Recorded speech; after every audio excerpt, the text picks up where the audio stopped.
നിങ്ങൾ കലാഭവനിൽ നിന്നല്ലേ പരിചയം? ഇതുപോലെ അതിന് മുമ്പ് ഒരു പരിചയമല്ലല്ലോ? അതിന് മുമ്പ് പരിചയമുണ്ട്. എങ്ങനെയാ അത്? ലാലായിട്ട് വളരെ പണ്ടേ പരിചയമുണ്ടല്ലോ. ഞങ്ങൾ 6ാം ക്ലാസ് മുതൽ ഒരുമിച്ചാണ് പഠിച്ചത്.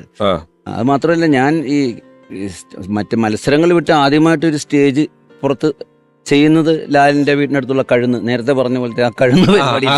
അതാണ് ഫസ്റ്റ് സ്റ്റേജ് 75-ല്. അപ്പൊ ഇവര് തമ്മിൽ പരിചയപ്പെട്ടിട്ടില്ല, ഇവര് തമ്മിൽ വലിയ അടുപ്പമില്ലാന്ന് എനിക്ക് തോന്നുന്നു. ഒരു 79 80 എന്നെ പഠിപ്പിച്ച എന്റെ മാസ്റ്റർ, മഹാരാജ് കോളേജിലെ അധ്യാപകൻ, ഒരു പ്രോഗ്രാമിന് ചേരാനില്ല ഒരു എന്നെ വിളിച്ചോണ്ട് പോയി. അപ്പോൾ പറഞ്ഞു വേറെ 2 മിമിക്രിക്കാരും കൂടെ വന്നിട്ടുണ്ട് കേട്ടോ. ഞാൻ പറഞ്ഞു ആയിക്കോട്ടെ എന്ന് പറഞ്ഞു. ഇപ്പൊ ലാലെന്ന് പറഞ്ഞപ്പോ എനിക്ക് പിടികിട്ടിയില്ല, കാരണം ലാലിന്റെ പേര് അതല്ലല്ലോ, ശരിയായിട്ടുള്ള പേര് പോൾ മൈക്കിൾ എന്നാ. ചെന്നപ്പോ ഇവര് രണ്ടുപേരും, അപ്പൊ സിദ്ദിഖിനെ കുറിച്ച് ഞാൻ കേട്ടിട്ടുണ്ട്, ആരോ പറഞ്ഞിട്ടുണ്ട് ഇങ്ങനെ, അതല്ലാതെ നേരിട്ട് പരിചയമില്ല. അപ്പൊ ഇവർ രണ്ടുപേരും ചെന്ന് 2 പ്രോഗ്രാം. അപ്പൊ ഞാനിത് കണ്ടു. അപ്പൊ ഇവരുടെ ഇരുമ്പ് മനുഷ്യന് ഞാൻ പറഞ്ഞു ഞാൻ ശബ്ദം കൊടുക്കാം. ഇരുമ്പ് മനുഷ്യന് വീഴാൻ നേരത്ത് നമ്മള് എന്നുള്ള സൗണ്ട് കൊടുത്തു, പശ്ചാത്തല സംഗീതം. ഞാൻ അങ്ങനെ ചേരാനല്ലവരാണ് ഫസ്റ്റ് സ്റ്റേജ് ചെയ്യുന്നത്. അപ്പൊ ഇവരുടെ ഐറ്റംസിനൊക്കെ എൻ്റെ വക സൗണ്ട് എടുക്കുന്ന ആരും ഇല്ല എന്നവിടെ. അത് കഴിഞ്ഞിട്ട് കുറച്ച് ദിവസം കഴിഞ്ഞപ്പോഴാണ് കലാഭവനിൽ ഞങ്ങളിങ്ങനെ മിമിക്സ് പരേഡ് എന്ന് പറയുന്നത് തുടങ്ങുന്ന ഒരു തുടക്കം വരികയും ഇങ്ങനെ 2 പേര് വരുന്നുണ്ട്. അപ്പോൾ എൻ്റെ അടുത്ത് ആബലശം പറഞ്ഞു പോളാശാൻ്റെ മോൻ വരുന്നുണ്ട്, അറിയുമെന്ന് ചോദിച്ചു. അപ്പോഴും എനിക്ക് വെടിയിട്ടില്ല. പോൾ മാസ്റ്ററിനെ എനിക്കറിയില്ല, എൻ്റെ ഫാദറിനെ. പിന്നെയാണ് ഇവരാണെന്ന് അറിയുന്നതും. ഞങ്ങളെ ഒരു സ്റ്റേഡിയത്തിൽ വന്ന് ഞങ്ങളിരുന്ന് ഐറ്റംസ് ഡിസ്കസ് ചെയ്യാറുണ്ട്. പ്രസാദിനെ ഞാൻ അവിടെ കൊണ്ടുപോയിട്ട് സ്റ്റേജ് ചെയ്യിക്കുന്നത് ഭയങ്കര അഭിമാനത്തോടെയാണ്. അത് കണ്ടോടാ, നമ്മൾ ചില സിനിമകൾ കാണിക്കാൻ കൊണ്ടുപോകും, നമ്മൾ കണ്ട പടങ്ങള് ഒരു സിനിമ കാണും, നമ്മുടെ സിനിമയാവും, നമ്മള് അതിന്റെ ഉത്തരവാദിത്വം നമ്മളെ എന്നിട്ട് അവൻ കണ്ടോണ്ടിരിക്കുമ്പോ ഇങ്ങനെ നോക്കും അവനെ, ചില ഹോട്ടലിൽ കൊണ്ട് ഭക്ഷണം പറഞ്ഞു കൊടുത്തിട്ട് എന്ന് പറയുന്ന അവസ്ഥയിലാണ് ഞാൻ ഈ പ്രസാദിന്റെ സ്കൂളിലെ പരിപാടിയൊക്കെ കണ്ടിട്ടുണ്ട്. ഞാൻ ഇവനെ വിളിച്ചുകൊണ്ട് ഇന്ന് പ്രസാദിന്റെ ഒരു പരിപാടി, എന്നിട്ട് ഞാൻ പ്രസാദിന്റെ ആളായിട്ട് ഞാൻ നിൽക്കുക. അങ്ങനെയാണ് ആദ്യമായിട്ട് സ്റ്റേജ് ചെയ്യുന്നത്. ഡിസംബറിൽ വിളിച്ചിട്ട് ലാലിനടുത്ത് പറഞ്ഞു, ലാലെ അടുത്ത വർഷം എന്ന് പറയുന്നത് എൻ്റെ 50ാമത്തെ വർഷമാണ്, അതായത് സ്റ്റേജ് പരിപാടിയില്ല പുറമെ.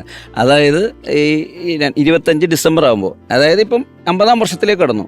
എന്നെ ആദ്യം സ്റ്റേജ് കയറ്റിയ ആളാരാന്ന് അറിയുമ്പോൾ ലാലിന് ഓർമ്മയില്ല. ഞാൻ ലാലാണ് എന്നെ പിടിച്ച് കയറ്റിയത്. നമ്മൾ ഒരു ക്ലാസ്സിലാണ് പഠിക്കുന്നത്. ഈ ഒരു ക്ലാസ്സിലാന്ന് പറഞ്ഞിട്ട് ഈ വയസ്സൊക്കെ പറയരുത്. കഥ 75 തുടങ്ങും, എന്നിട്ട് ഒരു ക്ലാസ്സിലാന്ന് പറയുകയും ചെയ്യും ഇവര്. അപ്പൊ അന്ന് അവിടെ നിന്ന് നിങ്ങൾ 5-6 പേര് തുടങ്ങുന്നു. ഇവര് സിനിമയിലേക്ക് പോയല്ലോ. ഇപ്പൊ അശോകൻ ചേട്ടൻ പറഞ്ഞു ഒരു സീറ്റ് ഒഴിവാക്കണേന്ന് പറഞ്ഞിട്ട് അശോകൻ ചേട്ടൻ ഹരിശ്രീന്ന് പോകുന്നു. അല്ലെ, അശോകൻ ചേട്ടൻ ആ സിനിമയിലേക്ക് ഉണ്ട്. പ്രസാദ് ചേട്ടൻ ഏതെങ്കിലും പടത്തിൽ അഭിനയിച്ചു ഇവരുടെ? ഇല്ല.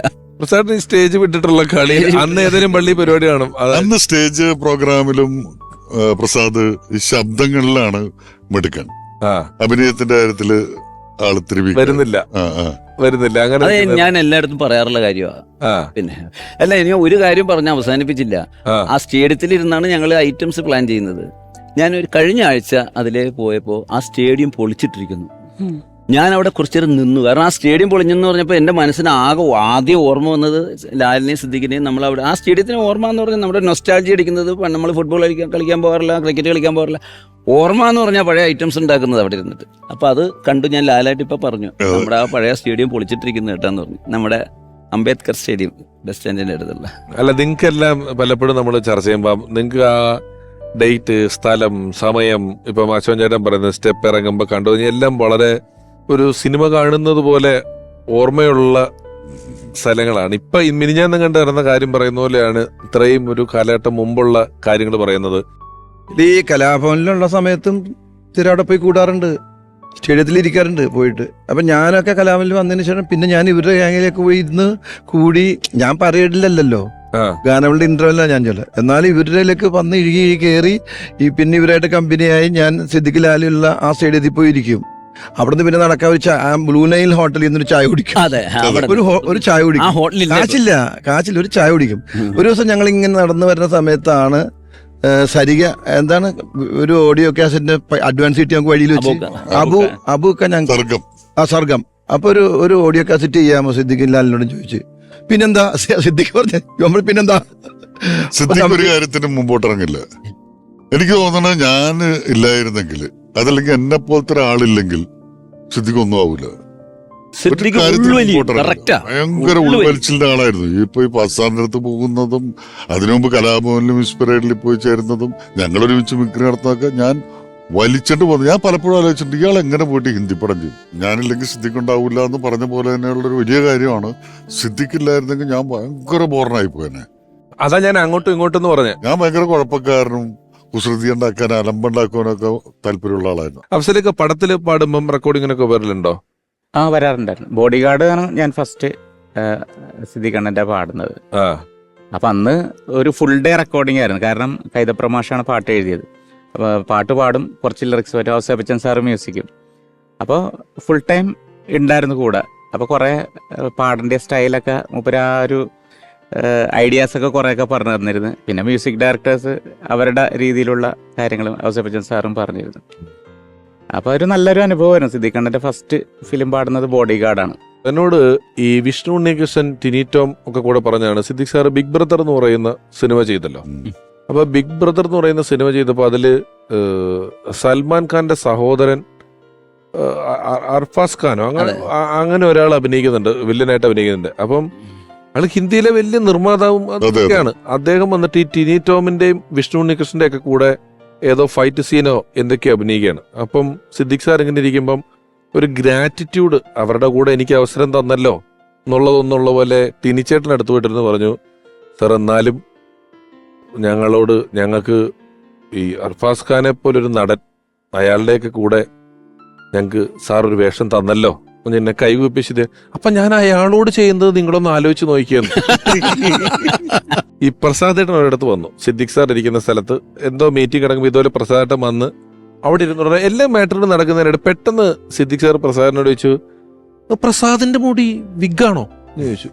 ഉടനെ പ്രസാദേട്ടൻ അല്ല, വലിച്ചു നോക്ക് വലിച്ചോ, ഒരു കുഴപ്പമില്ല, ഇത് വിഗ് അല്ല എന്ന് 2-3 പ്രാവശ്യം പറഞ്ഞപ്പോ ആ ഇത്ര മോശമായിട്ട് ഒരു കമ്പനിയും വിഗ് ഉണ്ടാക്കൂല.